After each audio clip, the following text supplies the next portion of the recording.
Mr. Putin, don't misunderstand what I'm saying.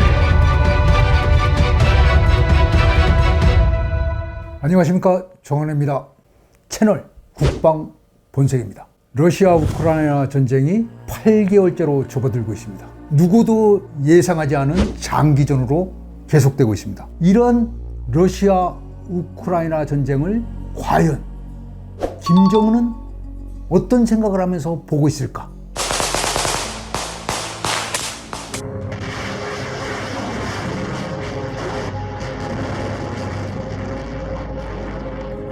야, 내가 맞았다. 강력한 핵무장 드라이브만이 국가의 생존을 지킬 수 있겠다. 1994년 부다페스트 조약, 미국, 영국, 러시아가 우크라이나가 갖고 있는 1800기의 핵을 포기한다면 니들 국가의 생존과 경제적 지원을 아끼지 않겠다. 이렇게 말했지 않습니까? 그런데 지금 어떻습니까? 김정은은 우크라이나 전쟁에서 내가 맞았다. 강력한 핵무장 드라이브만이 국가의 생존을 지킬 수 있다. 영원한 동맹, 영원한 조약은 없다.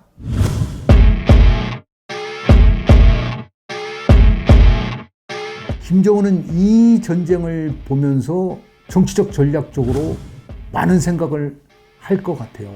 우크라이나의 정치 상황이 한국의 정치 상황과 매우 흡사한 데가 있어요. 5년마다 선출되는 대통령이 동쪽의 정치 지도자들은 친러 성향, 서쪽의 지도자들은 친미 성향, 동과 서로 뚜렷하게 구분돼서 선출되고 있다는 거죠. 김정은이는 동서로 양분되어 있는 것들을 한반도로 대비시켜서 남한은 진보와 보수, 그래 남한을 잘 이용하면 어느 순간에 대의를 같이 할 우리 친북주의자, 또 김정은과 같이 통할 수 있는 정치 지도가 나타날 때를 기다리고 또 그렇게 만들어가는 노력을 해야 되겠다. 전통적인 전쟁은 이제 끝이다. 정치공작, 마타도어, 가짜뉴스, 기관시설 파괴, SNS나 이런 것들을 전체적으로 파괴하면서 대혼란과 공포를 조성해서 군사적, 비군사적 요소를 가미한 가운데 단기적으로 어떤 전쟁의 승리를 쟁취하겠다는 게, 근데 재밌는 것은 북한은 이미 하이브리드 전을 위한 준비를 그동안 오랫동안 해왔다는 사실을 우리가 알 수 있습니다.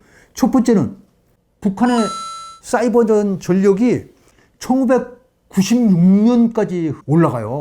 천안함 폭침과 3.20 사이버 테러, 그리고 지난해 지뢰 도발에 이르기까지 북한의 주요 대남 공작을 주도했던 정찰총국.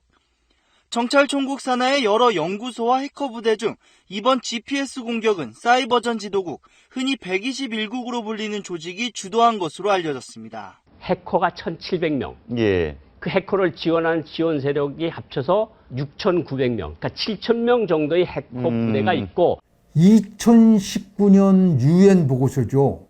그 UN 보고서에 북한의 사이버전 능력은 러시아 다음이다. 그래서 김정은이가 그랬지 않습니까? 핵과 미사일, 사이버전은 인민군대가 최고의 힘을 발휘할 수 있는 보검이다, 보검. 보물 같은 칼이다. 두 번째는 전략군 사령부를 2014년에 만들어요. 전략군은 김정은 제재 출범과 함께 신설된 북한군의 새로운 군종으로 대륙간 탄도미사일을 포함한 모든 미사일 부대가 속해 있습니다. 13개 여단을 지휘 통제하는 전략군 사령부가 이미 만들어져서 지금 전력을 발휘하고 있어요. 북한의 미사일 능력은 한 번에 100발을 동시에 발사할 수 있는 그런 능력을 발휘하고 있다. 네트워크를 갖고 있다. 그 다음에 2017년이 되죠. 걔들은 또 특수작전군을 별도의 군중으로 독립을 해서 만듭니다. 기존의 육해 공군과 전략군에 이어 새롭게 특수작전군을 나란히 명시했습니다.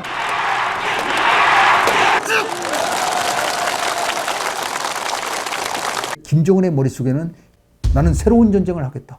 핵과 미사일, 사이버전이 중심이 된 그러한 전쟁을 나는 기획하고 준비하겠다. 이미 북한은 생각만 갖고 있는 것이 아니고 바로 그 능력들을 오래전부터 차곡차곡 전개해 있다. 또 김정은이 주목해서 보는 것은 이게 보면 러시아가 우크라이나 키이우라든지 이런 도시 공격을 많이 해요.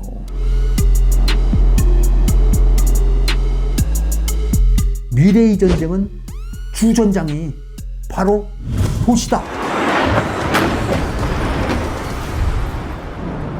도시를 볼모로 한 전쟁을 할 것이다. 딱 1단계 전형적인 하이브리드, 2단계로 일정한 중도시에 한두 개만 미사일로 위협을 하면 대한민국은 최대의 공포와 위협, 또 전쟁의 의지를 초기에 와해시킬 것이다. 도시 파괴와 도시 불모로 한 전쟁을 수행하려 할 것이다. 바로 이 한반도에서 남한과 북한의 지금의 모습에 어떤 지각이 딱 충돌하는 시점에, 그것도 언제가 될지 모르죠. 또 어떤 모습으로 될지 모르죠. 군사적 충돌의 가능성은 상존하고 있는 거니까. 한반도는 안전하고 평화로운 국가는 아니다.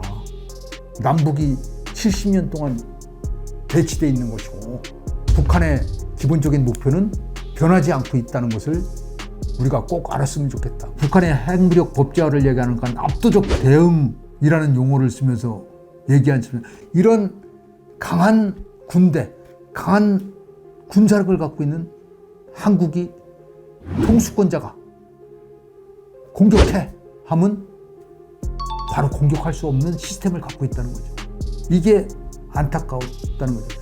이게 미래의 국가 전략을 위해서 반드시 검토해야 될 사안이고, 작전 지휘권의 위속을 어디에다 두느냐의 문제는 전쟁에서 승리하는 가장 효과적인 길이 무엇이냐에 따라서 결정돼야 되는 것이지.